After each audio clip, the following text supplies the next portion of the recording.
हरिओम. आज गुरुवार 28 मे 2026. स्वातंत्र्यवीर विनायक दामोदर सावरकर यांची आज जयंती.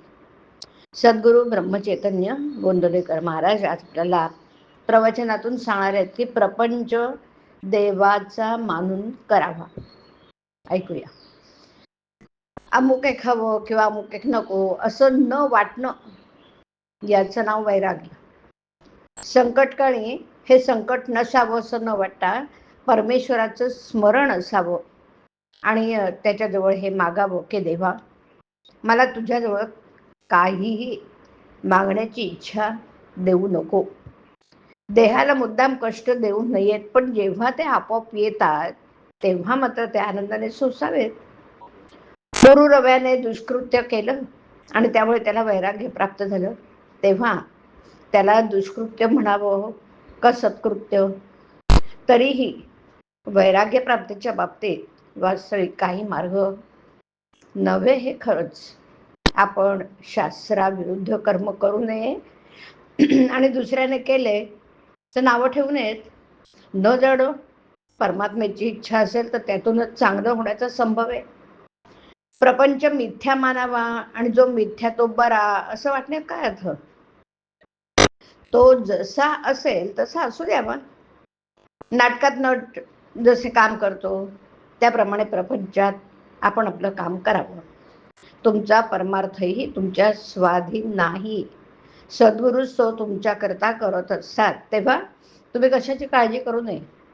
जे होईल त्यात आनंद मानित राहावं. सद्गुरू दर्शनाने पूर्वकर्म पाप जळून जातात. तुमची पुढची काळजी सद्गुरू घेतात, तेव्हा पाठीमागची आठवण काढीत बसू नये आणि जी काळजी करू नये. समाधानात आणि आनंदात असावं. प्रपंच देवाचा मानून अभिमान रहितपणे तो करणं हा परमार्थ. परमेश्वराचं स्मरण ठेवून तोच करता आहे असं मानणं आणि सर्व काही त्याच्याकरता करणं म्हणजे देवाला अर्पण केल्यासारखंच आहे. पण फक्त कर्माच्या शेवटीच कृष्णार्पण म्हणणं म्हणजे इतर वेळ त्याला विसरला असं नाही का होत.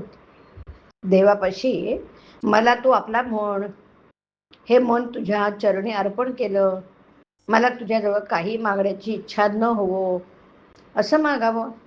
नाहीतर तो राज्य द्यायला समर्थ आहे. त्याच्याजवळ केरसुणी मागितल्याप्रमाणे होईल. भगवंताची मनापासून प्रार्थना करावी. आपल्याला तो बरोबर मार्ग दाखवतो. आपण अंधारामध्ये वाट चालत असताना एक क्षणभरच वीज चमकते, परंतु त्यामुळे पुढचा सगळा रस्ता आपल्याला दिसतो की नाही. त्याचप्रमाणे मनुष्य मनापासून भगवंताचं स्मरण केलं तर पुढच्या मार्गाचे आपल्याला आपोआप ज्ञान होतं. तू जे देशील ते मला आवडेल असं आपण भगवंताला सांगावं ना, आणि भगवंताचं अखंड स्मरण ठेवावं. यापेक्षा भगवंताच्या जवळ जायला दुसरा मार्ग कोणता असणार? ज्याच्या प्रपंचामध्ये पाठीराखा परमात्मा आहे त्याचा तोच परमार्थ होतो. ज्याचा पाठीराखा अभिमान आहे तो प्रपंच समजावा.